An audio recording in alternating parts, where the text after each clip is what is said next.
आनंदिमं चेनिनानि सहका तारणि धरणि समर्थ मुनि गुरु संसारि निवा धम्म जुत्तौ जिने वरे हम अरिथति अरिथ जो भय विनाशे भव जो मुनम ममले ज्ञान परिलो देव को गुरु को धर्म को साजी को बारंबार नमस्कार हो। ओंकार वेदांति शुद्धात्म तत्वं पैमामि नित्यं तत्त्वार्थ साधं ज्ञानमयं सम्यक् दर्शिने त्वं सम्यक् चरणं चैतन्यरूपम्। बोलिए सहज में शुद्धात्म देवी की जय हो, जय हो, जय हो। आचार्य प्रवर सद्गुरु तारण तरणमलाचार्य जी महाराज जी की जय हो, जय हो, जय हो। शुद्ध जिन देशना की जय हो, जय हो, जय हो। जिनेंद्र भगवान के सर्व अंग से उत्पन्न हुई ओंकारमयी दिव्य ध्वनि। ये क्या कह रही है वो दिव्य ध्वनि? सर्व भगवान के सर्व अंग से उत्पन्न हुई ओंकारमयी ये दिव्य ध्वनि क्या कह रही है? ये दिव्य ध्वनि कह रही है कि आद्यम अनादि शुद्ध सत्य सत्य बता अपनी अंतरात्मा से। अपनी अंतरात्मा से जो 4-5 दिन से चर्चा सुन रहा हो, 2 महीने से लगातार चर्चा सुन रहा है, जिन्हें एक भी दिन गैप नहीं किया, वो अंतरात्मा से बताओ, सही में सही बताओ बिल्कुल, क्या इस आद्यम अनादि शुद्धम की प्रतीति आने लगी या नहीं आने लगी? इस सत्य की प्रतीति आने लगी या नहीं आने लगी? किस सत्य की भैया? कि जिन भगवान के वचन ही मेरा अमृत है। बस अंतरात्मा से अपने आप को किसी दूसरे को नहीं बताना। अंतरात्मा से अपने हृदय में, अंतरात्मा से अपने आप को ये बात बताना, अपने आप को ये बात बताओ सत्य और बिल्कुल सत्य सत्य बताना, बिल्कुल सत्य बताना कि आपको आपके हृदय में, आपको आपकी आत्मा में बुद्धि से चिंतन करने से नहीं कि हाँ भैया सही बोल रहा है आप, तो हाँ हमने सुना तो है जिनेंद्र भगवान के वचन सत्य हैं, हाँ भैया हमने जिनेंद्र भगवान के वचनों को सत्य माना तो है, ऐसा नहीं। वो बुद्धिपूर्वक निर्णय की बात नहीं कर रहे हैं हम। बुद्धिपूर्वक अपन अनादिकाल से कह रहे हैं जिनवाणी सत्य है, जिनेंद्र भगवान के वचन सत्य हैं, यहाँ तक कि अनंत बार समोषण में भी चले गए, वहाँ पे भी जिनेंद्र भगवान के वचनों को सुन के और अपन ने खूब प्रशंसा करी होगी। वो बात नहीं। अब बाहर से बुद्धिगत प्रयास और बुद्धिगत प्रसाद की बात नहीं कर रहे हैं। तो वही फिर आप क्या कह रहे हो? हम ये कह रहे हैं, हम अंतरात्मा से ये कह रहे हैं, क्या कह रहे हैं भैया? कि आपको आपकी अंतर आत्मा में, आपकी अंतरंग प्रतीति में ये बात बोध रूप आने लगी या नहीं आने लगी? अंतरात्मा में कह रहे हैं, अंतरात्मा में ये बात बोध रूप आने लगी या नहीं आने लगी? क्या कि संसार और संसारी सारी घटनाएं असत्य हैं और जिन भगवान के वचन सत्य हैं बस। या फिर ये पूरा पर्याय का परिणमन बिल्कुल माया है, ब्रह्म भ्रांति और अज्ञान है। मेरा आद्यम अनादि शुद्धम प्रकालिक स्वभाव ही शाश्वत और सत्य है बस। या फिर ऐसी भी आ सकती है कि ये सारा संसार, सारे भाव, सारे क्रियाकांड, प्रपंच सब दुख का कारण है, एकमात्र जिनेंद्र भगवान की अमृतमय देशना ही मात्र सुख का कारण है। ऐसी प्रतीति आने लगी या नहीं आने लगी अपने लिए, अपने अंतरात्मा? और यदि आने लगी, आपको अंतरात्मा में यदि ऐसी प्रतीति आने लगी, तो आप समझ लो कि आपकी श्रद्धा पक्की हो गई, आपका श्रद्धान बलवत हो गया। आपको यदि ऐसी प्रतीति आने लगी कि ओम नमः वंश नमो नमः, मैं तो सिद्धि हूँ, शुद्धि हूँ, मुक्ति हूँ, यदि आपकी प्रतीति आने लगी, आपको आपकी प्रतीति ऐसे उपयोग में ठहरने लगी, ऐसी प्रतीति उपयोग में आपको बार बार आपके ज्ञान में, आपके स्वभाव के प्रति झुकाव होने लगा, आपके स्वभाव के प्रति आपके ज्ञान का आकर्षण होने लगा, तो समझ लो आपके ज्ञान में श्रद्धान का डेवलपमेंट का कार्य बहुत तेजी से चल रहा है। आपके ज्ञान में तत्व के श्रद्धान का कार्य बहुत तेजी से चल रहा है। क्यों भैया, क्यों? क्योंकि इस बात को आप अपनी अंतर चेतना में लॉक कर लो कि प्रतीति का नाम ही साधना है, बस सुरति का नाम ही साधना है बस। क्यों क्यों क्यों भैया? क्योंकि यहाँ बुद्धिगत मन वचन काय से होने वाली किसी भी क्रिया को शुभ अशुभ परिणामन को साधना नहीं कहा गया। क्यों? क्योंकि ये शारीरिक परिणामन है, द्रव कर्म भाव कर्म नो कर्म के उदय से होने वाला शारीरिक परिणामन है। तो भैया फिर साधना किसे कहा गया है? दर्शन ज्ञान चैताणी मोक्ष मार्ग। दर्शन ज्ञान और चारित्र रूप जो आचरण है उसको मोक्ष मार्ग कहा गया है। तो जीव के उपयोग में ध्रुव स्वभाव की प्रतीति आना श्रद्धान है, और ज्ञान में वो प्रतीति आ रही है तो वो सम्यक रूप ज्ञान का आचरण है, सम्यक ज्ञान है। तो भाई दो गुण तो सामने दिख रहे हैं, रत्नात्रय के दो गुण तो सामने दिख रहा है। अब इन गुणों में आरोहण करते करते जितना सम्यक चरण चारित्र हो रहा है उतना सम्यक चारित्र भी है। तीनों गुण यहीं दिखेंगे, रत्नात्रय के दर्शन ज्ञान चारित्र तीनों गुण यहीं दिखेंगे। हाँ, अभी आवृत्ति श्रावक की भूमिका में हो तो भेद रूप दिखेंगे, कभी भेद रूप जानने में आ रहे हैं कि भाई हाँ ये सम्यक दर्शन है, ये सम्यक ज्ञान है, ये सम्यक चारित्र है। ये वीतराग साधु की अवस्था में होते तो अभेदता जानने में आते, सदुपयोग में लीनता में जानने में आते। अभी भी वही गुण जानने में आ रहे हैं, लेकिन अभी अपने को कह के बताना पड़ रहा है, आपको कह के समझाना पड़ रहा है, आपको अलग अलग दिख रहा है कि ये ज्ञान है, ये दर्शन है, ये चारित्र है। वो अभी अभेदता रूप नहीं दिख रहा है कि ध्रुवी है, सदुपयोग रूप नहीं दिख रहा, अभी भेद रूप दिख रहा है। लेकिन भेद रूप अपनी श्रद्धा नहीं है, भेद रूप अपन मान नहीं रहा उसे, लेकिन अभी परिणामन ऐसा दिख रहा है कि भैया ज्ञान का चल रहा है, श्रद्धान का चल रहा है, चारित्र का चल रहा है। ऐसा अपने को भिन्नता रूप जानने में आ रहा है। चल तो एक ही रहा है, लेकिन कर्म उदय से कभी दर्शन, कभी ज्ञान, कभी चारित्र, ऐसे भिन्नता दिखाई देती है, लेकिन है तो एक ही वो, तारतम्यता तो एक ही है। ज्ञान में ज्ञान का आचरण ही, ज्ञान में ज्ञान की जो प्रतीति है, ज्ञान में ज्ञान स्वभाव की जो प्रतीति है, वो ही ज्ञान स्वभाव की निर्मलता है, वो ही ममल स्वभाव की प्रकटता का कारण है। वो ज्ञान में ज्ञान की होने वाली निर्मलता ही केवल ज्ञान का प्रकाश बनेगी। क्यों भैया? क्योंकि केवल ज्ञान स्वभाव तो आद्यम अनादि शुद्धम तो जीव के अंतर में है, लेकिन वो स्वभाव का जीव को अनादिकाल से कोई भान ही नहीं था, कोई बोध ही नहीं था, कोई स्मरण ही नहीं था, कोई प्रतीति नहीं थी, अनडिठा अनजान था जीव उससे। तो भैया आज अलग था वो जीव के लिए, अलग मतलब लख नहीं पा रहा था उसे। आज वो आपके दर्शन ज्ञान में, आपके उपयोग में लक्ष्य रूप प्रकट हो गया, स्वभाव चैतन्य स्वभाव के लक्ष्य रूप प्रकट हो गया, ज्ञान स्वभाव के लक्ष्य रूप प्रकट हो गया। अब जो आपके ज्ञान स्वभाव के लक्ष्य रूप प्रकट हो गया, जो आपके चैतन्य स्वभाव के लक्ष्य रूप प्रकट हो गया, वो जो प्रकट हुआ है, वो जो चैतन्य स्वभाव के लक्ष्य रूप, ज्ञान स्वभाव के लक्ष्य रूप जो प्रकट हुआ है, वो जो अभिप्राय की निर्मलता उत्पन्न हुई है, मति श्रुत ज्ञान की निर्मलता उत्पन्न हुई है, वो ही जीव की विशुद्धि है, या ये कहो वो ही जीव का मति श्रुत ज्ञान का निर्मल पुरुषार्थ है। अब ये इतनी कहानी क्यों बताई आपने? ये इतनी चर्चा मैंने इसलिए बताई आपको कि आपको आपकी साधना का बोध हो कि हाँ भैया हम साधना का विकल्प नहीं कर रहा है, लेकिन बिना विकल्प किए श्रद्धा भी बढ़ रही है, ज्ञान भी बढ़ रहा है, चारित्र का बल भी बढ़ रहा है, और मति श्रुत ज्ञान की निर्मलता का प्रकाश ही ये जो साधना है, जो गुरु माँ ने पंच पदवी कही है, उनकी साधना भी अपने आप हो रही है, लेकिन उन साधना को करने का विकल्प नहीं हो रहा। देखो कितनी आश्चर्य की बात है भगवान जी। साधना पूर्णता से वही हो रही है, स्वभाव में जो अपन स्वभाव की जिन वचनों की महिमा जो गा रहा है ना, उससे साधना वही हो रही दर्शन ज्ञान चारित्र की। लेकिन दर्शन ज्ञान चारित्र की साधना वही हो रही है, पंच पदवी की साधना वही हो रही है, लेकिन विकल्प नहीं आ रहा कि पंच पदवी की साधना का विकल्प भी नहीं आ रहा, मतलब विकल्प में नहीं है वो साधना। भैया हमारा ज्ञान बढ़ रहा है, हम दर्शन की निर्मलता कर रहे हैं, भैया हम ज्ञान की निर्मलता कर रहे हैं, भैया हम चारित्र की निर्मलता कर रहे हैं, भैया हम पर्याय दृष्टि को तोड़ रहे हैं, या हम स्वभाव की दृष्टि प्रकट कर रहे हैं। ऐसा कोई विकल्प नहीं है, ऐसा कोई लक्ष्य नहीं है। फिर लक्ष्य है एक त्रिकाली मात्र का। फिर त्रिकाली मात्र का लक्ष्य होने से क्या है? त्रिकाली मात्र का लक्ष्य होने से दृष्टि की निर्मलता अपने आप ही हो रही है, और दृष्टि की निर्मलता ही मोक्ष मार्ग।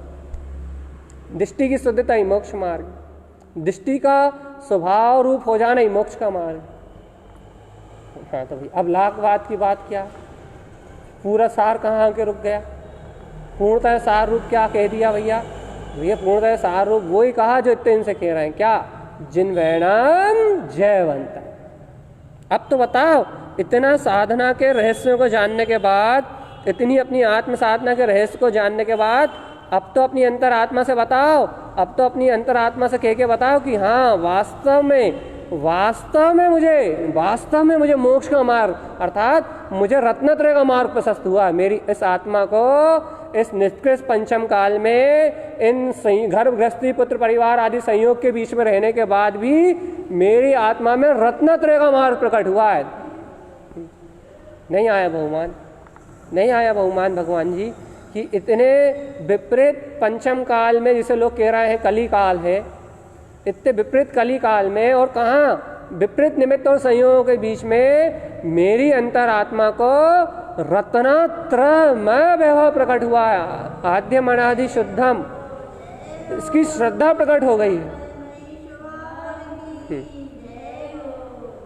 बताओ भगवान जी, इस पंचम काल में, इस कली काल में इस जीव आत्मा को जिनेंद्र भगवान की वाणी की श्रद्धा हो गई है, जिनेंद्र भगवान के वचनों का श्रद्धान हो गया है, और जिनेंद्र भगवान के वचनों के श्रद्धान से उसे जिन भगवान के वचनों की अपूर्व अद्भुत महिमा आ रही है। और जो जिन भगवान के वचनों की महिमा आ रही है, जिन भगवान के वचन जो प्रतीति में झूल रहे हैं, जीव के उपयोग की प्रतीति में जो झूल रहे हैं, उस प्रतीति के बल पे जीव सारे पर पर्याय रूप परिणमन से विरक्त हो रहा है। विरक्त अर्थात विरक्ति किसे कहते हैं समझो, आज समझने की चर्चा। देखो विरक्ति किसे कहते हैं? विरक्ति अर्थात क्या? उपयोग पर पर्याय का साथ छोड़ के स्वभाव की प्रतीति में मग्न हो जाए, इसका नाम है विरक्ति। अब जीव विरक्ति किसको मानते हैं? संसारी जीव विरक्ति कैसे मानते हैं? संसारी जीव विरक्ति मानते हैं कि घर छोड़ के धर्मशाला में रहने लगो तो विरक्ति, धर्मशाला छोड़ के जंगल में रहने लगो तो विरक्ति, इसका नाम विरक्ति नहीं। फिर आपका उपयोग अनादिकालीन संसार पुत्र परिवार आदि की प्रतीति अर्थात अचेतन जड़ मिथ्या पदार्थों की प्रतीति में था। आपका उपयोग अनादिकालीन जड़ पुद्गल पदार्थों की प्रतीति में तन्मय था।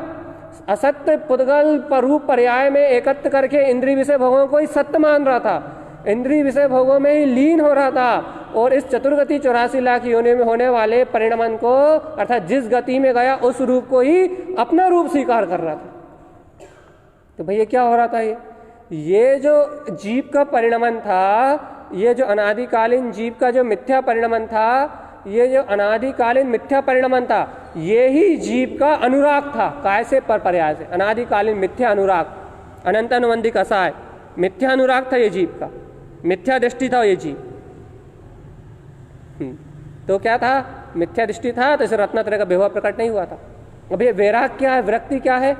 अब इस जीव को इन असत्य जड़ एक एक समय की नाशवान क्षणभंगुर पर्याय से बहुत अच्छे सावधान, एक समय की नश्वर, एक समय की विनाशिक, एक समय का चलने वाला पुत्र परिवार मन वचन काय का सारा परिणमन, कहना सुनना बोलना बताना, ये सारा परिणमन असत्य रूप भाषित हो गया, और ज्ञान में उपयोग में मैं आदि अनादि शुद्ध हूँ, या जिनेंद्र भगवान के वचन जयवंत हैं, ऐसी जो प्रतीति उत्पन्न हो गई, ऐसा जो बोध उत्पन्न हो गया, यही जीव के उपयोग की जो विरक्ति हुई है पर पर्याय से, इसका ही नाम वैराग्य है, सच्चा वैराग्य। कैसे वैराग्य भैया? कि इस जीव ने, इस उपयोग ने राग देश का पक्ष छोड़ के और वीतराग ममले ममल स्वभाव को आद्यम अनादि शुद्धम, या फिर जिनेंद्र भगवान के द्वारा कहे हुए वस्तु स्वभाव को, जिनेंद्र भगवान के द्वारा कहे हुए सत्य को अंगीकार कर लिया, और पर पर्याय से उपयोग विरक्त हो गया। अर्थात उपयोग में ही झलकने वाली पर पर्याय उपयोग में है हो गई, ज्ञान स्वभाव गे हो गया, और ध्रुव प्रकाली उपादेय हो गया।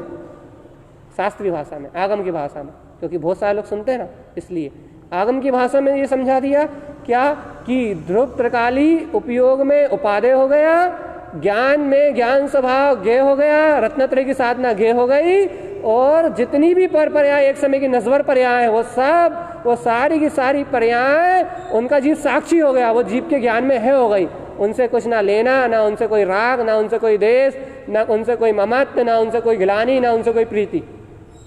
किसी ने कुछ कह दिया तो हाँ भैया हमें कोई लेना देना नहीं है। क्यों नहीं लेना देना? क्योंकि हम तो त्रिकाली परमात्मा। कहीं कुछ हो गया तो हाँ भैया भाई क्या हो भैया, हो गया तो हो गया, पर्याय में हो गया, हमें कुछ लेना ही देना नहीं है। क्यों नहीं लेना देना नहीं भैया आपको? क्योंकि हम तो त्रिकाली ध्रुव निराकार चेतनमयी परमात्मा है। पुद्गल पर्याय परिणमन हमारा परिणमन, इसलिए हमें बाहर की घटने वाली अवस्थाओं से कुछ लेना देना नहीं है। अब जब बाहर की घटने वाली समस्त पर्याय से जीव के उपयोग का जहाँ कोई संबंध नहीं बसता, बाहर की समझने घटने वाली पर्याय से जहाँ जीव के उपयोग में स्वीकारता नहीं बसती, अर्थात मिथ्यात्व की कोई मानता नहीं बसती, पर पर्याय का कोई अस्तित्व नहीं बसता, और जीव के उपयोग में मैं आद्यम अनादि शुद्धम हूँ, ऐसे वीतराग ध्रुव स्वभाव का अस्तित्व समाता है। अर्थात अस्तित्ववान सत्ता जीव की दृष्टि में आती है।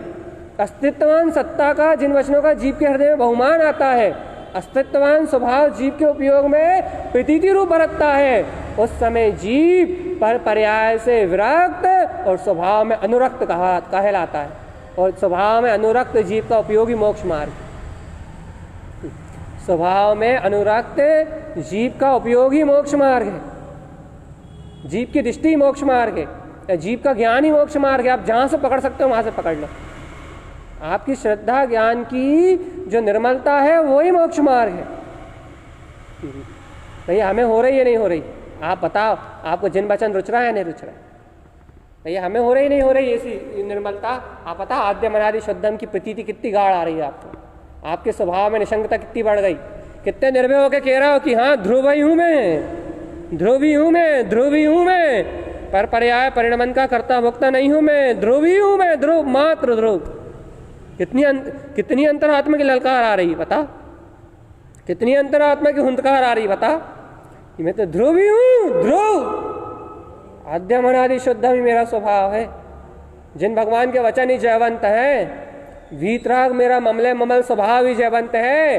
भैया पुत्र ने ये कह दिया, परिवार ने ये कह दिया, बच्चों ने ये कह दिया, घर में ये कह दिया, दुकान में ये हो गया, ये सब कर्मोदय का परिणमन है। जिस समय जिस काल में घटना है उस समय उस काल में उस योग्यता से घट रहा है।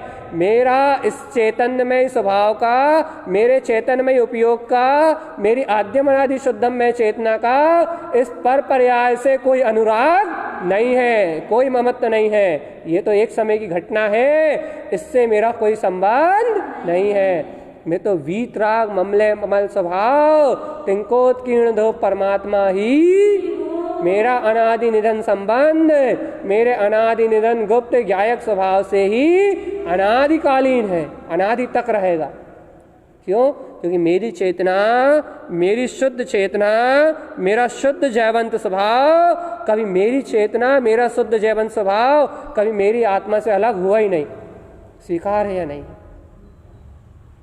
जिन भगवान के वचन स्वीकार है या नहीं है कि आपकी अमृतमयी आनंदमय सत्ता, आपका अनादि निधन आनंदमय स्वभाव, आपकी अनादि निधन गुप्त चेतना, आपका भरा पूरा वीतराग स्वभाव, आपका अनंत दर्शन ज्ञान सुख वीर अनंत शक्ति चैतन्य पुंज, लोकालोक को प्रकाशित करने वाला जो ममल पद है, वह आपका आप में अनादिकालीन है, वह आपसे कभी अलग नहीं हुआ। देखो सर्वभगवान की बात को स्वीकार करना, अहोभाव से स्वीकार करना, उनके वचनों का अहोभाव से स्वीकार करना कि आपका आद्यम अनादि शुद्धम आपसे अलग नहीं हुआ, और ये पर पर्याय जितनी भी घट रही हैं इसका आपकी आत्मा में कभी प्रवेश नहीं हुआ, इसलिए मैं अनादि से शुद्धि हूँ। ये है जनन भगवान के वचन, ये है जनन भगवान के वचन। आपको स्वीकार है? आपकी अंतरात्मा से, आपकी अंतरंग दृष्टि से आपको स्वीकार है? यदि आपकी अंतरंग दृष्टि से आपको ऐसे जिन वचन स्वीकार है और आपकी दृष्टि आपके एकत्व विभक्त भगवान आत्मा के में जाती है, पर से विभक्त और स्वामी एकत्व, तो आपको पर पर्याय से वैराग्य है, सच्चा वैराग्य है, और अपने ध्रुव स्वभाव की सच्ची साधना है। आपको आपके ध्रुव स्वभाव की सम्यक साधना है, आपकी साधना श्रेष्ठ साधना है। जंगल में रहने वाले की साधना श्रेष्ठ है या नहीं है ये नहीं कह सकते हम, वो बाहर का परिणामन है, लेकिन उपयोग का स्वभाव में तन्मय होने की साधना श्रेष्ठ है। इसको जिनेन्द्र भगवान प्रामाणिकता से कह रहे हैं। अच्छा है, सुनो, बाहर से सफ़ेद कपड़े पहनने वाले की साधना है या नहीं है ये बाहर के परिणामन देख के नहीं कह सकते हम, लेकिन उपयोग में जिसके ध्रुव स्वभाव की प्रतीति है उसकी निर्मल साधना है, ये सत्य है, ध्रुव और प्रमाण है। अब आप बताइए भाई साहब, अब आप बताइए ये कि आपके उपयोग में आपके वीतराग चैतन्य घन पिंड स्वभाव की प्रतीति है या नहीं है? यदि आपके उपयोग में आपके चैतन्य घन परमात्मा की, शुद्ध स्वभावी परमात्मा की, आत्म स्वभाव की या जिन वचनों के बहुमान की अंतरंग आत्मा की प्रतीति है, तो फिर भगवान जी, फिर आप सच्चे साधक हैं। आप मोक्ष मार्ग में आरोहण कर रहे हैं, आपके हृदय में रत्नत्रय महोत्सव प्रकट हो चुका है। आपके हृदय में जिन परमात्मा का जन्म हो चुका है, जिनेन्द्र परमात्मा का जन्म हो चुका है, जिनु अंतर आत्मा का जन्म हो चुका है। तो जिनु अंतर आत्मा का जन्म होने से, जिनवर परमात्मा का जन्म होने से आप रत्नत्रय के पुंज हैं, आप रत्नत्रय में आरोहण कर रहे हैं, आप मोक्ष मार्गी हैं। क्या आपको इस सत्य का बहुमान है? अंतरात्मा से क्या आपको इस सत्य का बहुमान है कि हम जिनवर परमात्मा हो गए? यदि सत्य का बहुमान आ जाएगा ना कि अब हम जिनवर परमात्मा हो गए हैं, अब हम सिद्ध परमात्मा हो गए हैं, अब हम मुक्त परमात्मा हो गए हैं, तो आपको बाहर में यदि कोई काट के 2 टुकड़े भी कर देगा इस शरीर के, तो आपका इस शरीर में ममत्व होने से आपको कोई हलन चलन नहीं होगी, आपके आत्म प्रदेशों में कोई हलन चलन नहीं होगी। यदि कोई बाहर से आपका नाम ले लेके 1000 गाली बकेगा ना रोज गिन के, तो आपको लगेगा ही नहीं कि कोई ने आपको गाली बकी। कोई आपकी रोज निंदा भी करेगा ना, रोज कोई आपकी चुगली भी करेगा ना, कोई रोज आपकी बुराई भी करेगा ना, आपका नाम ले लेके आपके सामने भी, तो आपको छुएगी नहीं वो बात। क्यों नहीं छुएगी भैया?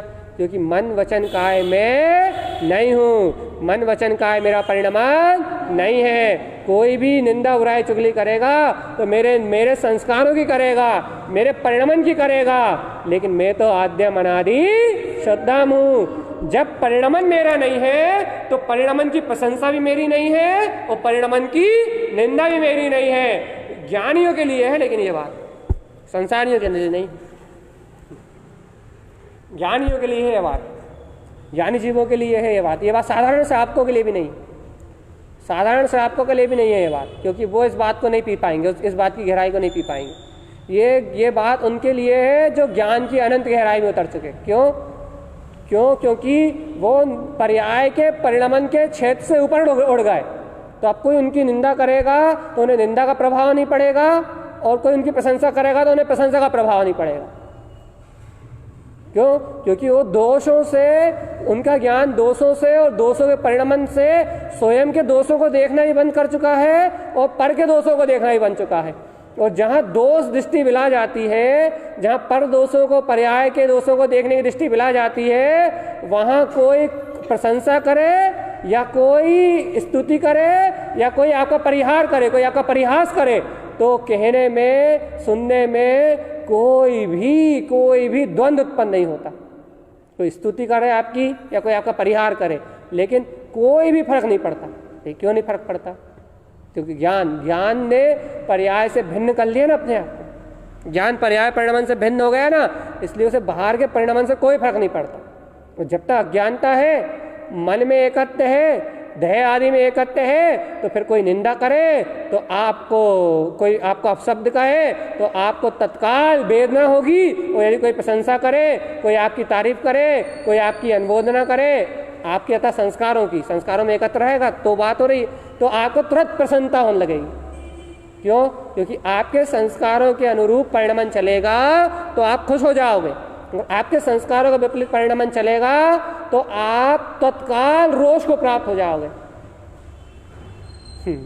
घर गृहस्थी में इसलिए तुम्हारा घर बिगड़ा कि आपके संस्कारों से विपरीत परिणामन चल रहा है, तो आपको बुरा लग रहा है, जबकि आप उस समय ज्ञाता नहीं रह पा रहे, आप उस समय ज्ञानी नहीं रह पा रहे।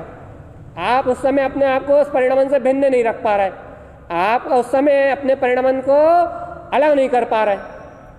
आपके घर में कलेश क्यों है? क्योंकि आपके संस्कार अलग हैं और घर के जीवन के संस्कार अलग हैं। आपके समाज में कलेश क्यों है? क्योंकि समाज के संस्कार अलग हैं, वो संसारी रोग हैं, और आपके संस्कार थोड़े सात्विक प्रवृत्ति के। जो आपके संस्कार और सामने वाले के संस्कार कभी मिलने वाले नहीं हैं। अब आप संस्कारों का पुतला हो। मन वचन काया, इसको अपना मानने वाले जीव की बात चल रही है, तो मन वचन काया को अपना मानने वाला जीव संस्कारों का पुतला है। अब जो जीव संस्कारों का पुतला है, उस जीव को अपने संस्कार के अनुसार सब बातें अच्छी लगेंगी और दूसरों के संस्कार वाली सारी बातें बुरी लगेंगी। अब भैया ज्ञान मार्ग क्या है? ज्ञान मार्ग तो ये है कि मन वचन काया से होने वाली समस्त क्रियाएं और होने वाला समस्त परिणमन, इससे मेरी चेतना का कोई संबंध ही, किसी संस्कार से मेरा कोई संबंध ही, मैं तो हर पर्याय परिणमन के बीच में ज्ञाता दृष्टा और साक्षी हूँ। क्या मैं तो ज्ञानी तो हर पर्याय परिणमन के बीच में साक्षी है। हर पर्याय परिणमन के बीच में साक्षी है। हर पर्याय परिणमन के बीच में साक्षी है। चाहे कोई सा भी पर्याय हो, चाहे कोई सा भी परिणमन हो, चाहे कोई सी भी भावना हो, ज्ञानी तो हर एक के बीच में साक्षी है। वो कहते हुए भी नहीं कहता, सुनते हुए भी नहीं सुनता, बोलते हुए तो नहीं बोलता, देखते हुए भी नहीं देखता और करते हुए भी नहीं करता। क्यों? क्योंकि उसका उपयोग पर पर्याय की स्वीकारता से रहित है और उसके उपयोग में एक प्रतीति बनी हुई है, एक बोध बना हुआ है। काय का? आद्यम अनादि शुद्धम का, या जिन वचन जयवंत का, जिन भगवान के वचनों का वस्तु स्वभाव है, या तो ज्ञान में, श्रावक के ज्ञान में, या तो जिन भगवान के वचनों का वस्तु स्वरूप रहता है, या तो आद्यम अनादि शुद्धम स्वभाव का बहुमान रहता है। दो में से कोई ना कोई चीज उसके साथ चलती रहती है, जिससे वो अपने आत्मा का रस पीता रहता है और इस दुख भरे संसार के बीच में भी, इन कसायों के बीच में भी वो वह सुखी रहता है। उसके सुखी रहने का कारण इतना है, कितना भाई उसके सुखी रहने का कारण कि इतनी कसाय आत्रोत परिणाम होने के बाद भी, इतने विपरीत निमित्त होने के बाद भी उसकी आत्मा साता में रहती है, आत्मा में साता रहती है, आत्मा में शांति रहती है। क्यों आत्मा में शांति रहती है? क्योंकि वो जानता है कि पर पर्याय में जो भी घट रहा है वो एक समय के परिणमन के अलावा और कुछ भी नहीं है। मैं तो आकर्ता और अभोक्ता ही। कलेश भाव उत्पन्न नहीं होता। आत्मा दुखी कैसे होती है? आत्मा अपने कलेशित भाव से दुखी होती है। सामने वाला आपको आपकी निंदा कर रहा है, आपको अपशब्द कह रहा है, आपको मार रहा है, पीट रहा है, जला रहा है, शरीर को पीड़ा दे रहा है, इससे जीव को वेदना नहीं है। क्यों नहीं है भाई इससे जीव को वेदना? देखो, जब जीव को शुभ परिणाम होते हैं, मंद कसाय होती है, नौवे ग्रह तक गिरेवक जो जीव जाता है उसकी कसाय इतनी मंद हो जाती है कि कोई शरीर के दो टुकड़े करके पूरे शरीर में मिर्ची ही भर दे तो भी उसे कोई पीड़ा नहीं है। भाई क्यों नहीं है? क्योंकि शरीर में मिर्ची भरने की पीड़ा से पीड़ा नहीं है, तो उसके मन में जो शुभ परिणाम है, उस शुभ परिणाम का जो रस है, वो शुभ परिणाम का मंद कसाय का रस, वो शुभ मंद कसाय का रस इतना रसीला है, उस शुभ कसाय के मंद कसाय के रस में इतना रस है कि शरीर में मिर्ची भरे जाने का जो दुख है वो उस शुभ रस के आगे टिकने वाला नहीं है। शुभ की बात बता रहे हैं, अभी शुद्ध की बताएंगे थोड़ी देर बाद। नौवे ग्रह तक जाने वाले मंद कसाय जीव में, द्रवलिंगी मुनियों में, द्रवलिंगी साधुओं में जो हिमालय पर रह रहे हैं, अज्ञानी मिथ्या दृष्टि, उनमें ठंड सहन कर रहा है, भूख सहन कर रहा है, प्यास सहन कर रहे हैं, वो लोग भैया इतने शरीर के अवसर कैसे सहन कर रहे हैं? उन्हें तो कोई सच्चा ज्ञान नहीं है, सच्चा चारित्र नहीं है, उन्हें तो कोई सच्ची समझ नहीं है, उन्हें तो कोई जिन्हें भगवान की आज्ञा का पालन नहीं है, वस्तु स्वरूप का निर्णय नहीं भैया। वो किसके बल पे बैठे हैं? तो उन्हें होने वाली मंद कसाय का, शुभ कसाय का इतना तीव्र से कि मन में शुभ कसाय के कर्तृत्व का इतना मधुर स्वाद आ रहा है कि उस मधुर स्वाद के बल पे आप उनके शरीर के दो टुकड़े करके पूरे शरीर में मिर्ची भर दो तो भी उफ की आवाज नहीं निकलेगी। ओ भगवान जी, ए भगवान जी, शुभ का इतना गहरा रस? जी हाँ, शुभ का इतना गहरा रस है, मंद कसाय का इतना गहरा रस। और यही रस आपके पास थोड़ा थोड़ा है तो आपके पास अशुभ परिणमन चलता है ना थोड़ा सा भी, तो आप हट हट हट हट, क्या भैया क्या भैया अशुभ नहीं चाहिए, अशुभ नहीं चाहिए, क्यों भैया अशुभ की ओर जाना। हाँ, फिर हम अशुभ में रत रहने नहीं कह रहे, अशुभ तो श्रावक पहले से त्यागता है, ये बात पहले कह रहा है, बाद में ये कह रहा है कि अशुभ से जो घबराहट हो रही है, लेकिन जो परिणमन में ही चल रहा है, जो संयोग में निश्चित ही है, उससे जो अपना भगना हो रहा है, तो मतलब मन डरा रहा है, मन भयभीत कर रहा है, वो जीव को क्यों हो रहा है भैया? क्योंकि वो सुख का रस नहीं आ रहा ना, सुख का रस नहीं आ रहा, तो सुख का रस अच्छा लगता है। आप क्या कहना चाह रहे हो कि सुख के रस में जीव कुछ भी सहन करने तैयार है। वही सुख का रस ना हो और जीव के पास तीव्र कसाय का रस हो तो फिर कोई तू भी बोल दे, कौन कोई तू भी बोल दे, तू नाट क्यों आती, कोई जरा सा भी कुछ भी बोल दे तो आपको भिंडाट क्यों आती है? क्योंकि आपके अंदर सुख कसाय का रस नहीं है, आपकी कसाय मन नहीं है, आपकी कसाय तीव्र है, अशुभ कसाय का रस है, इसलिए कोई आपको तू भी बोल दे तो भी आपको भड़बड़ा जाते हो। देख लो भैया, पंचम काल में अधिकतर जीवों की यही हालत है कि सबके पास कसायों का वेग तीव्र है, जरा से में ही आनंद फानंद यानी कि आग जल जाती है। तो ये भैया ये तो संसारी जीव की रसाई है। तो अब आप क्या समझाना चाह रहे हो? ये जीव मंद कसाय और तीव्र कसाय के वेग में अपने आप को सुखी दुखी मान रहा है, लेकिन भैया ये तो उपयोग का राग और देश में रत होना ही हो गया ना, ये तो उपयोग का परपर्याय में रत होना ही हो गया ना, ये तो उपयोग का पुण्य पाप शुभ अशुभ में रत होना ही हो गया ना। यहाँ मोक्ष मार्ग जैसी कोई चीज नहीं है। तो भैया मोक्ष मार्ग क्या कहाँ है? मोक्ष मार्ग जहाँ इन शुभ अशुभ समस्त परिणामों से, जहाँ इन शुभ अशुभ समस्त पर्याय धाराओं से जीव का उपयोग विरक्त होके और जिन भगवान के वचनों की प्रतीति आ जाए, जिन भगवान के वचनों का बोध आ जाए और अतीन्द्रिय आनंद में आत्मा का रस आने लगे कि मैं ध्रुव हूँ, मैं शुद्ध हूँ, मैं वीतराग चैतन्य स्वभाव वाला हूँ, आत्मा की रुचि और आत्मा की प्रतीति उत्पन्न होने लगे, आत्मा की रुचि और आत्मा की प्रतीति उत्पन्न होने लगे, तो आत्मा की प्रतीति और आत्मा की रुचि के बल पे भैया जो अतीन्द्रिय आनंद का रसपान होता है, उस अतीन्द्रिय आनंद के बल पे जो मंद कसाय होती है और तीव्र कसाय होती है, उन मंद और तीव्र दोनों कसाय का जब जीव के उपयोग पे, दर्शन ज्ञान पे कोई प्रभाव नहीं पड़ता, तब उसे कहते हैं वैरागी और वीतरागी। वैरागी अर्थात अब परपर्याय से विरक्त हो गया, वीतरागी अर्थात अब उसने राग देश का पक्ष तोड़ दिया, अब परपर्याय में शुभ चले या अशुभ चले, उसकी दृष्टि, उसके चित्त अर्थात उसके उपयोग में मैं ध्रुव हूं, मैं शुद्ध हूं, ऐसे यथार्थ सत्य का जन्म हो गया है, जिनु अंतर आत्मा का जन्म हो गया, स्वानुभूति का जन्म हो गया। मैं तो आद्यम अनादि शुद्धम। बहुत गहरी बात है भैया। उसकी अंतरात्मा से जागरण हुआ, अंतरात्मा में जागरण हुआ, अंतरात्मा में अपने ज्ञान का जागरण हुआ।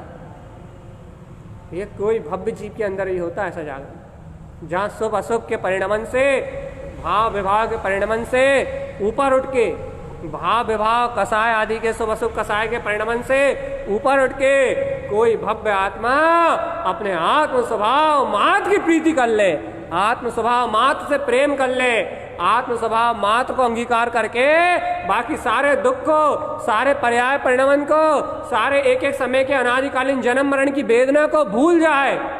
अरे भैया तुम तो इस जन्म में वर्तमान में होने वाले दुखों का रोना रो रहा है कि ऐसा नहीं हो रहा, ऐसा हो रहा है, ऐसा हो रहा। अरे आचार्य देव कह रहे अनादिकाल से पर्याय में जितना भी जन्म मरण हुआ है, अनादिकाल से 84 लाख योनियों में जितना भी परिभ्रमण हुआ है, वो सारे 84 लाख योनियों के परिणमन की विकल्प रूप प्रतीति का क्षय हो जाए और मैं निर्विकल्प शाश्वत चैतन्य में स्वरूप परमात्मा हूँ, ऐसे निर्विकल्प स्वभाव की आद्यम अनादि शुद्धम की प्रतीति का उदय हो जाए, जिन भगवान के वचनों का उदय हो जाए। भूत वर्तमान भविष्य रूप जो अनादिकालीन संसार का जन्म मरण हुआ है, उस तीनों काल के परिणमन का, उस तीनों काल के रूप जो परिणमन हुआ है जन्म मरण का, उन तीनों काल रूप जन्म मरण रूप परिणमन का बोध मिट जाए और मैं त्रिकाली आत्मा शाश्वत स्वरूप भगवान आत्मा हूँ, तीनों काल में मैं परिणमित ही नहीं होता, इस स्वसमय स्वरूप परमात्मा सत्ता का बोध आ जाए तो आप हो गए भगवान जी क्या सिद्ध परमात्मा, सिद्धत्व का बोध आ गया आपको। तीनों कालों के परिणमन से रहित, तीनों काल की पर्याय से रहित मैं परम पारणामिक आद्यम अनादि शुद्धम आपको अपने परम चैतन्यमय निराकार ज्ञान घन स्वभाव का बोध आ गया कि ओ वीतराग पद वाला मैं हूं। इसे कहते हैं वीतरागता, इसे कहते हैं वैराग्य। भैया कहा राग और द्वेष दोनों से वैर, अर्थात राग और द्वेष इन दोनों के वैर का त्याग। ये दोनों वेरी हैं, राग भी वेरी है, आत्मा का शत्रु है, और द्वेष भी आत्मा का वेरी है। आत्मा का घात करने वाले राग देश ही है। राग देश का अनादिकालीन पक्षी आत्मा का घात करने वाला है।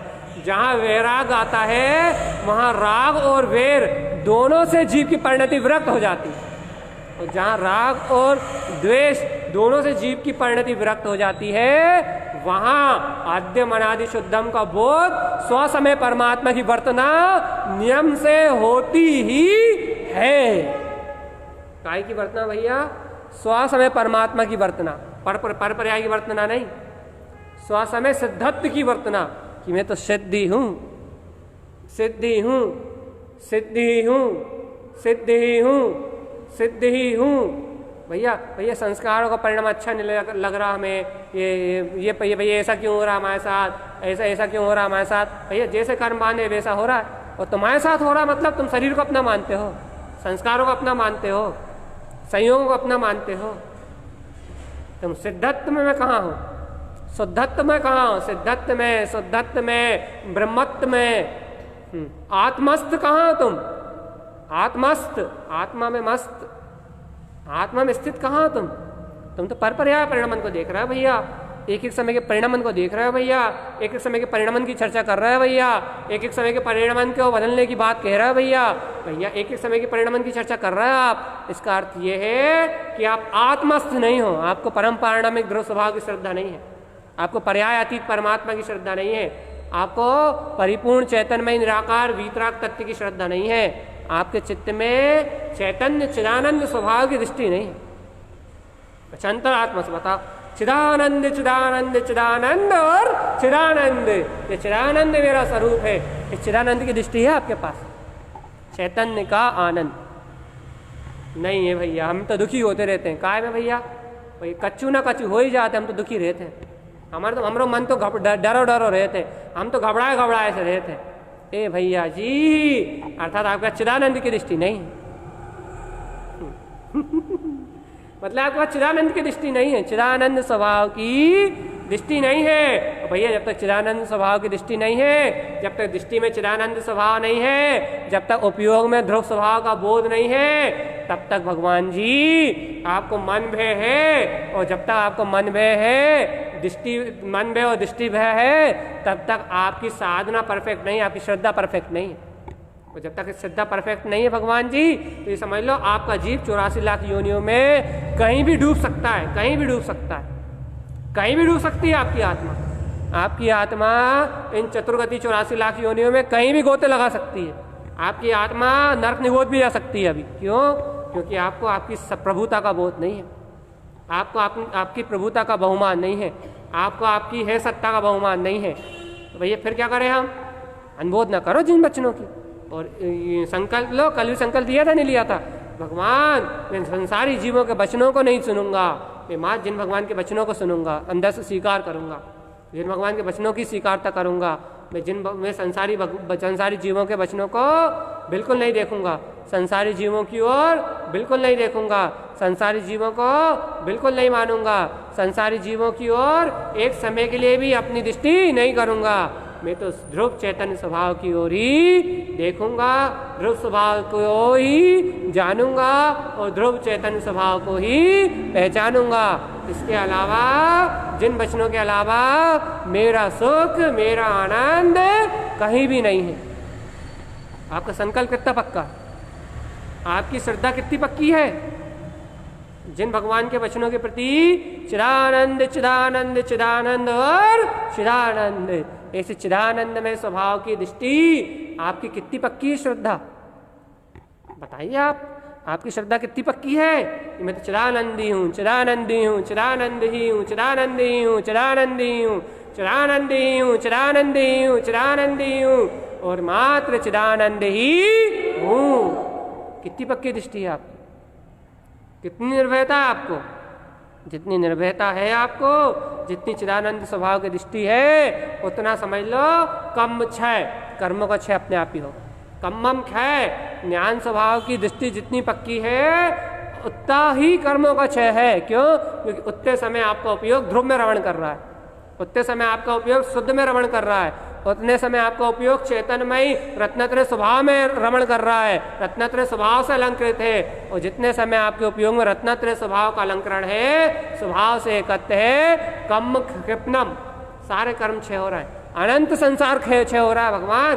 अनंत 84 लाख योनियों के भवांतर का परिणाम, संसार से संसारांतर, शरीर से शरीरांतर, मन से मनांतर, मोह से मोहांतर, ये जो परिणामन है ये खत्म हो रहा है। ये सारे अंतराल बता रहे हैं आपके, ज्ञानांतराल, ज्ञानवर्णी, दर्शनवर्णी, मोहिनी अंतराय, ये सारे अंतराय कर्म के, मोहिनी कर्म के सारे विषय बिला रहे हैं आपके, अपने आप बिला रहे हैं। मोह का घात हो रहा है संसार में जीव को परिभ्रमण करवाने वाला ये मोह है, और आपका मोह का क्षय हो रहा है मतलब संसार का क्षय हो रहा है।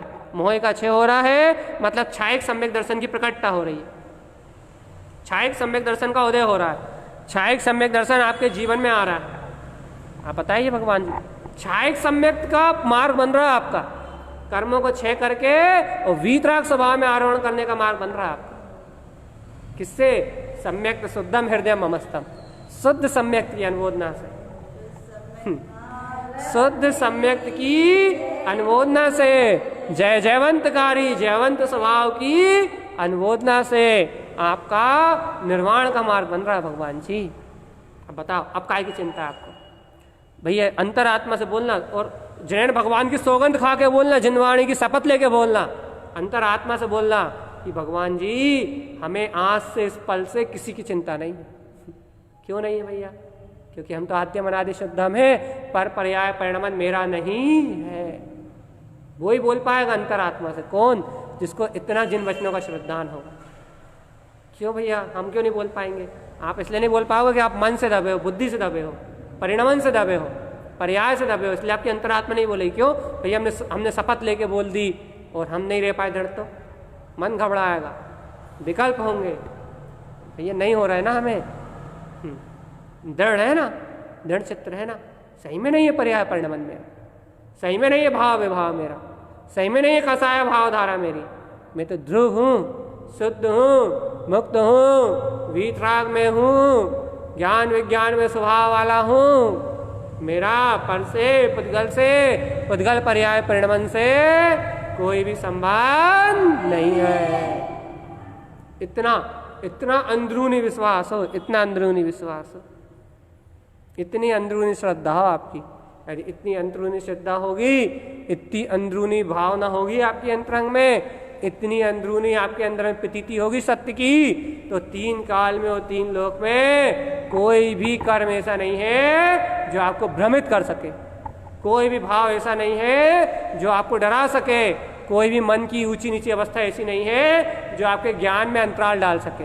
बस भैया आपकी रुचि सच्ची होनी चाहिए, बस आपकी रुचि सच्ची होनी चाहिए, बस आपकी रुचि सच्ची होनी चाहिए। भगवान जी जिन्हें भगवान की वाणी सिर्फ आपकी रुचि मांगती है। संसारी आपसे पैसा मांगते हैं, मोह मांगते हैं, धन मांगते हैं, कसाय अपने अपनत्व का रस मांगते हैं, विषय भोगों की पूर्ति मांगते हैं। संसारी मोही जीव तो भैया विषय भोगों की कामना मांगते हैं, लेकिन जिनवाणी आपसे कुछ नहीं मांगती, बल्कि आपको आपका अनंत वैभव को बोध कराती है।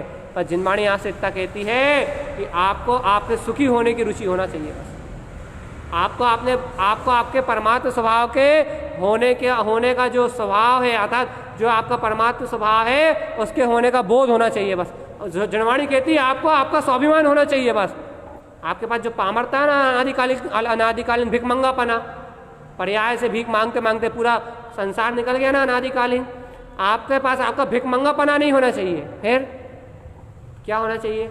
आपके पास भिखमंगापना नहीं होना चाहिए, पर्याय की पराधीनता नहीं होना चाहिए, फिर आपके पास स्वभाव का स्वाभिमान होना चाहिए कि मैं ध्रुव हूँ, शुद्ध हूँ, वीतरागमय स्वभाव वाला हूँ। भिखमंगापन नहीं होना चाहिए। मैं भीख मांग रहा है, काहे की? भैया अपनत्व दे दो, भैया ममत्व दे दो, भैया हमसे अच्छे से बोल लो, भैया हमें अच्छे से बता दो, भैया हमें अच्छे से समझा दो, भैया क्या करें क्या करें। रोना नहीं होना चाहिए आपके जीवन में, फिर उत्साह है, भैया हम तो मोक्ष मार्ग में चल रहे हैं, भैया ये कर्मधाराएं आती हैं, फिर भैया कर्मधाराएं आती हैं, तुमने जान तो लिया ना, तुम ज्ञानी किस बात के, तुमने यही तो जाना है ना कि एक एक समय का परिणाम है ये कर्मधाराएं, तुम सुखी क्यों नहीं रह रहे। ये आकुलता का नाम संसार, और आकुलता से मार्ग में नाही। भैया ताते इसे ग्रहण करने के लिए कह रहे हैं दौलत राम जी, इसे ग्रहण करो जहां मोक्ष मार्ग में आकुलता नहीं है, राग देश की कले नहीं है, कसाय का भाव नहीं है, ऐसे निराकुल सिम मार्ग में आरोहण करो भगवान जी। तो ऐसे सिम मार्ग का बहुमान क्यों नहीं आप। अच्छा आप खुद पूछो अपनी अंतरात्मा से, भैया अपने अंदर में तत्व की श्रद्धा हो गई, अपन ने पर्याय परिणमन से भिन्न अपनी चेतना को जान लिया, तो और भैया पर्याय परिणमन स्वतंत्र चल रहा है, जैसा निकलना है वैसा निकल रहा है, ये अपन जान रहे समझ रहे हैं, जिन्हें भगवान की वाणी अपन सुन रहे हैं, फिर भगवान जी अपने को अंदर से इतना उत्साह और उमंग क्यों नहीं आ रही यार। कुछ विचार करो, एक बार विचार करोगे तो ऐसा लगेगा कि यार कहीं ना कहीं कमी तो कर रहे हैं अपन, तो फिर अपनी कमी तुम्हें दिखेगी तो तुम्हें ये पता लगेगा कि यार अपन और कहीं कमी नहीं कर रहा है, अब अपने शुद्धात्मा की स्वीकारता में पर कमी कर रहे हैं, बस अपन पर को स्वीकार रहे हैं, स्वभाव के बहुमान में कमी कर रहे हैं, स्वभाव की रुचि में कमी कर रहे हैं, स्वभाव की रुचि में कमी करने के कारण से ऐसा हो रहा है। आपको अंदर से अपनी अंतर से समझ में आएगी अपनी भूल, और जब आपको अंदर से अपनी भूल समझ में आएगी तो आपकी अंतरात्मा खुद बहुमान से कहेगी, अरे कहाँ मिथ्या माया मोह में उलझ रहे हो, संसार तो एक समय का खेल है, पर्याय परिणाम तो एक समय का खेल है। अच्छा बताओ, अच्छा रुक जाओ, एक उदाहरण दे रहे हैं। नरक में कितनी पीड़ा हुई इस आत्मा को, तिल तिल कर दया के खंड, और असुर बिचारे दुख प्रचंड, कितनी वेदना हुई। अब बताओ उस वेदना की कितनी याद है तुम्हें। भाई बिल्कुल भी याद नहीं, भाई बिल्कुल भी याद नहीं है, भैया बिल्कुल भी याद नहीं है। और अभी वाले में एक थप्पड़ मार दे जोर से, 5 उंगली गाल पे छप जाए तो भैया बहुत जोर से लग गई, बहुत जोर से लग गई, बहुत जोर से लग गई, और कितनी देर तक याद रहेगी भैया। पूरे जीवन याद रहेगी, पूरे जीवन कोड़ते रहेंगे, पूरे जीवन दुखी होते रहेंगे। 2 शब्द बोल दें तो 2 शब्द कसाय के निकल जाए तो नरक में कितनी कसाय करी, कितना मारा पकड़ा, कितने भोग भोगे, कितने दुखों को वेदना को भोगा, कितने दुख याद है आज। कुछ भी नहीं भैया, काय नहीं भैया, पर्याय परिणमन था निकल गया। तो भैया जब वो नरकों वाला पर्याय परिणमन दुख निकल गया, तो आज जो तुम्हें शरीर का दुख है, शरीर की वेदना है, जो तुम्हें कलेश है, जो वर्तमान में परिणमन चल रहा है, जो वर्तमान में पर्याय चल रही है, पता वो कितनी देर तक रहेगी।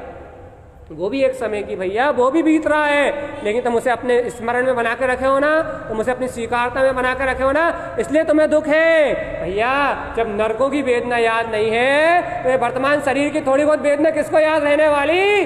तुम तो भूल जाओ कि कुछ है, मैं तो शुद्ध शुद्ध शुद्ध शुद्ध मात परमानंद का नाथ हूँ, इस सत्य के अलावा और कुछ याद रखने की जरूरत नहीं है। मैं तो पूर्ण अनंत का नाथ, शिवपुर का वासी, आद्यम अनादि शुद्धम, पूर्ण तत्व परमात्मा ही हूँ। मेरा पर पर्याय परिणमन से कोई लेना देना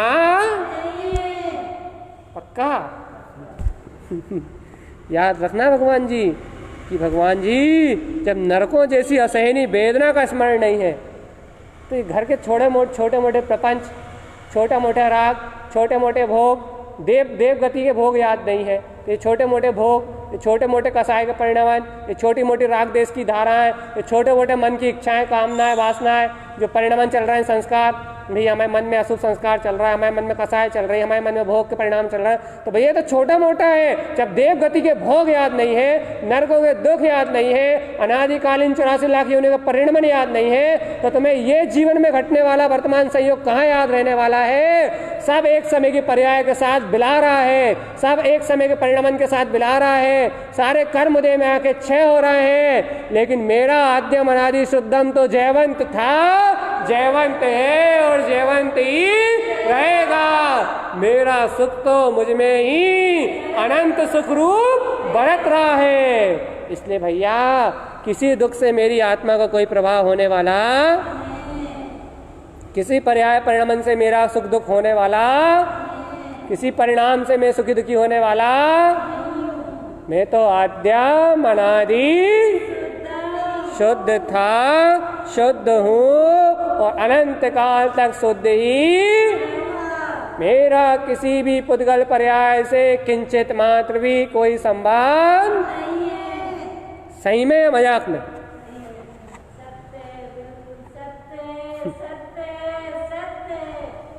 इसलिए भैया घबराओ मत कि भैया हम तो चाहते हैं विरक्त होना, हम विरक्त नहीं हो पा रहे हैं। अरे विरक्त बाहर से नहीं होते भैया, शरीर के साथ परिणमन से विरक्त नहीं होते, घर गृहस्थी को छोड़ के विरक्त नहीं होते।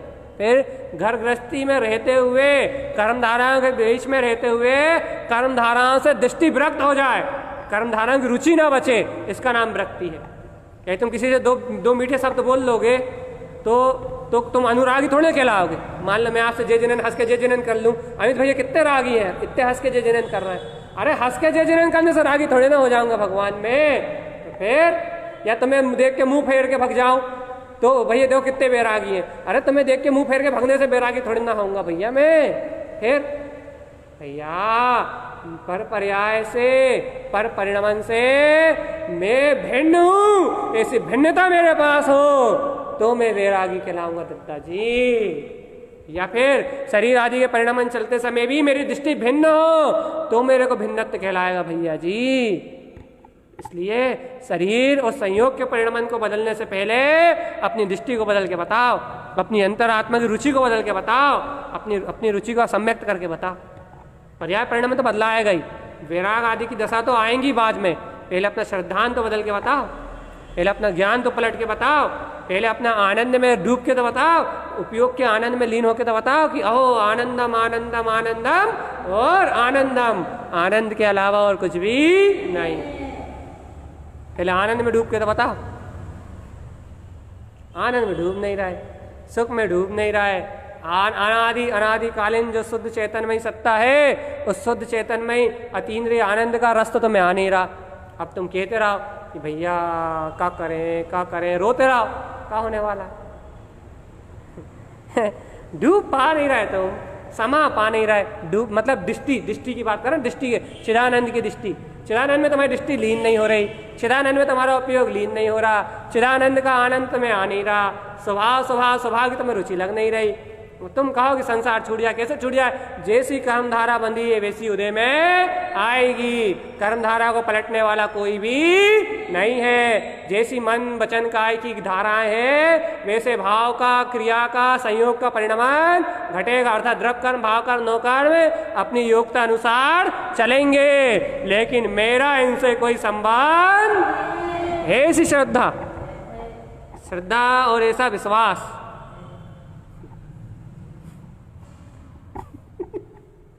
ऐसी श्रद्धा और ऐसी श्रद्धा, उसके साथ ऐसे सत्य का विश्वास। यदि ऐसी श्रद्धा और ऐसा विश्वास आपके पास है तो फिर भैया कुछ भी हो जाए कोई अंतर पड़ने वाला नहीं है। चेहरे की प्रसन्नता जाती नहीं है, आत्मा का बहुमान खत्म होता नहीं है, कभी चेहरे पे शल्य दिखती नहीं है। भैया आप इतने निराकुल क्यों रहते हो, हमेशा हंसते हुए क्यों रहते हो? भैया दुखी वो रहा है, रोए वो जो पर्याय से एकत्र करे, वो पर्याय के लिए रोए। कौन रोएगा भैया? जो पर्याय में एकत्र करेगा वो पर्यायों के लिए रोएगा। ये अच्छी पर्याय नहीं चल रही, बुरी पर्याय चल रही है। जो पर्याय में एकत्र करेगा वो पर्याय के लिए क्लेशित होगा, जो पर्याय में एकत्र करेगा वो पर्याय में सर पीटेगा, जो पर्याय में एकत्र करेगा जो पर्याय में ममत करेगा वो पर्याय के लिए अक्लित व्याकुलित होगा।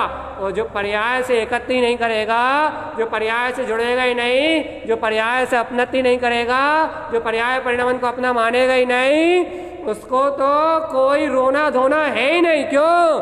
क्योंकि उसकी दृष्टि तो चिदानंद चिदानंद चिदानंद और चिदानंद, उसकी दृष्टि चिदानंद स्वभाव के अलावा और किसी को देखने के लिए तैयार ही नहीं है। पर्याय को देखो तो रो, और स्वभाव को देखो तो आनंद में रहो। ये आनंद की चर्चा है, यदि स्वीकार कर सको तो कर लो। आनंद की चर्चा है, स्वीकार कर सको तो कर लो, अपना सको तो अपना लो, अपना बोध जगा सको तो बोध जगा लो, अपनी अंतरात्मा में उतर सको तो उतर जाओ। ये तो आनंद की बात है। जिसको जितना मिल जाएगा, जो जितना पाएगा वो उतना सुखी हो जाएगा। है ना भैया। तो अपने अपने आनंद की चर्चा है, और आनंद की चर्चा है और अपने अपने आनंद की चर्चा है। आपके आनंद की नहीं है, मेरे अपने आनंद की। आपके सुख की नहीं है, मेरे अपने सुख की है। आपके लिए नहीं है, मेरे अपने लिए है।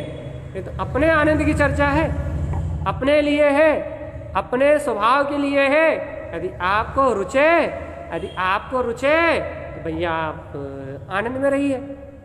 यदि आपको नहीं रुचे तो भैया कलेश तो भैया जीवन में बहुत है, आकुलता तो भैया जीवन में बहुत है, दुख तो भैया जीवन में बहुत है। आकुलता, दुख, कलेश तो जीवन में बहुत है भैया। कब तक करोगे कलेश, बता दो हमें। और कितने समय तक कलेश करोगे आप, और कितने समय तक आप उलझन में रहोगे, और कितने समय तक आप प्रतिकूलता में रहोगे। यह बहुत अपनी अपनी बात है। इसलिए भैया 1000 बात की, लाख बात की और करोड़ बात की, बात तो एक ही सत्य है। ये क्या बात सत्य है कि मैं तो आद्यम अनादि शुद्धम ध्रुव तत्व शुद्धात्मा ही, ममले ममल स्वभाव ही, पर पर्याय से मेरा कोई संबंध, जिनवैनम जयवंतम। अब आई जिन वचनों के भगवान की, जिन भगवान के वचनों की महिमा। यदि जिन भगवान के वचन नहीं होते तो ये बात प्रतीति में आती अपने कभी। जिन्हें भगवान के वचनों का बोध नहीं होता तो अपन जान पाते इस रहस्य को कभी। यदि जिन्हें भगवान आचार्य तारण तरण देव की वाणी, जिन्हें भगवान की वाणी नहीं मिलती तो कभी क्या अपने को इस शुद्धात्मा का बोध नहीं आता? कभी आता क्या? नहीं आता। अरे यदि अपने को गुरु महाराज की श्रद्धा नहीं होती तो इतनी गहरी बात को अपन पी पाते क्या? नहीं पी पाते भैया। सदगुरु की श्रद्धा होने से, सदगुरु के प्रति आस्था होने से ही ये ध्रुव का मार्ग बनता है। श्रद्धा हमेशा सत्य को स्वीकार करती है, और जितनी तीव्र सदगुरु की श्रद्धा होगी उतनी तेजी से ये सत्य आपके अंदर में प्रतीति रूप प्रवेश कर जाएगा। ये सत्य आपकी अंतरंग हृदय की गहराइयों में प्रवेश कर जाएगा। आपकी अंतर हृदय की अनंत गहराइयों में सत्य उतर जाएगा। किसके अनंत गहराई में उतर जाएगा? जिसको सदगुरु के वचनों की गहरी श्रद्धा होगी, उसकी अंतर गहराई में उतर जाएगा। ये है आद्यम अनादि शुद्धम की महिमा। भाई मैं कह रहा हूँ, भगवान मान 200-300 लोग सुन रहे होंगे चर्चा को, 150 सुन रहे होंगे, 200 सुन रहे होंगे, लेकिन इस बात को समझने वाले 10-20 ही होंगे मुश्किल। क्यों भैया? क्यों भैया? भाई देखो, आवाज अच्छी सबको लग रही होगी, रोज सबको रही होगी, सबको बहुत बहुमान आ रहा होगा, लेकिन सत्य की गहराई को समझने वाले 10-20 ही होंगे बस। कितना गहरा सत्य है। जिनेन भगवान के वचन श्रावक के लिए कितने बड़े प्राण हैं। आद्यम अनादि शुद्धम साधक के लिए कितना बड़ा बोध है, कितनी बड़ी महिमा है। ये समझने वाले मुश्किल से 10-20 होंगे। आप भैया ऐसा क्यों कह रहा हो? भैया ऐसा इसलिए कह रहे हैं कि ये एक जैसे सत्य की रुचि लगाना बहुत बड़ी बात है। और कोई भव्य जीव के हृदय में उत्पन्न होती है ऐसी रुचि। कोई भव्य जीव के हृदय में एक ही एक बात को सुनना कि जिन वचन जयवंतम, एक ही एक बात को सुनना आद्यम अनादि शुद्धम, एक ही एक बात को सुनना कि मैं आज शुद्धात्मा हूँ, मैं शुद्धात्मा हूँ, पर्याय परिणमन से पार हूँ। एक ही एक सत्य को सुनना, एक ही एक सत्य को सुनना, एक ही एक सत्य को सुनना। वो भी 1 दिन नहीं, 2 दिन नहीं, 1 महीने नहीं, 2 महीने नहीं, 1 साल नहीं, 2 साल नहीं, परमानेंट एक सत्य के अलावा और कुछ सुनना ही नहीं। भैया बहुत बहुत बहुत बहुत बहुत बल चाहिए, अंतरात्मा का बहुत बल चाहिए, बहुत गहरी रुचि चाहिए, बहुत गहरा विश्वास चाहिए जिनवाणी का, बहुत गहरी आस्था चाहिए सदगुरुदेव की, बहुत गहरी निष्ठा चाहिए, बहुत गहरा अपनत्व चाहिए जिनेन भगवान की वाणी से। तभी कोई भव्य और बिरला जीव ग्रहण कर पाता है सत्य। कोई भव्य और कोई बिरला जीवी तभी सत्य को ग्रहण कर पाता है जब उसके पास गहरी श्रद्धा होता। भैया बात देखो भैया, कितनी भी देर चर्चा कर ले, सत्य तो एक ही है कि जिन भगवान के वचन जयवंत। सत्य तो एक ही भैया, श्रावक के लिए सत्य तो एक ही भैया कि जिन भगवान के वचन जयवंत हैं, जिन वाणी जयवंत है, ध्रुव स्वभाव की महिमा जयवंत है, अपना ममले ममल वीतराग स्वभाव जयवंत है, ध्रुव की ध्रुवता जयवंत है, निज की निष्ठा जयवंत है, आत्म स्वभाव की प्रतीति जयवंत है। अब तो रहेगी ना भैया प्रतीति, या तो आद्यम अनादि शुद्धम की बनी रहे, चैतन्यता की बनी रहे तो बहुत अच्छी बात, और नहीं बनी रहा है चैतन्यता की, आद्यम अनादि शुद्धम की, तो जिन वचन जयवंत की तो होना ही चाहिए, जिन भगवान के वचनों की तो होना ही चाहिए। जिन वैनम जयवंतम शुद्धम देव देवम शुद्धात्म तत्वम, शुद्धात्म स्वभाव की, शुद्ध की जिन वचनों की, इसकी महिमा तो चलते फिरते उठते बैठते खाते पीते सोते जागते जितनी जितनी जिन वचनों की महिमा रहेगी उतनी उतनी श्रद्धा गहरी होती जाएगी। जिन वैनम श्रद्धैनम, जिन वैनम श्रद्धैनम कमल श्री कमल भाव वंदनम, जिन भगवान के वचनों की श्रद्धा करो और कमल श्री कमल भाव वंदनम, गायक भाव को उत्पन्न करो, अर्थात मैं इस जगत का साक्षी हूँ, इस सत्य में निष्ठावान रहो, मैं कर्ता भोक्ता नहीं हूँ, एक एक समय की पर्याय मेरा परिणाम नहीं है, मैं जगत का साक्षी हूँ। और जिन वैनम जयवंतम, जैसा वस्तु का स्वभाव वैसा सत्य है, मैं तो आद्यम अनादि। ये मंत्र जिसके अंदर में गुंजायमान हो गया समझो वो मोक्ष में है, और ये मंत्र जिसके अंदर गुंजायमान नहीं हुआ वो चतुर्गति की यात्रा कर रहा है। इसलिए भैया सभी जीवों के हृदय में ऐसे आत्म स्वभाव की प्रतीति, आत्म स्वभाव का बोध, जिन वचनों की महिमा, आद्यम अनादि शुद्धम का बहुमान, और भैया ध्रुव समोषण अर्क बिंदु स्वभाव सब भव्य जीवों के हृदय में उत्पन्न जयवंत हो, जिनु अंतरात्मा का स्वानुभव उत्पन्न जयवंत हो। उन्हीं मंगल भावनाओं के साथ बोलिए आचार्य प्रबल सतगुरु तारण तरण मंडलाचार्य जी महाराज जी की जय हो, जय हो, जय हो।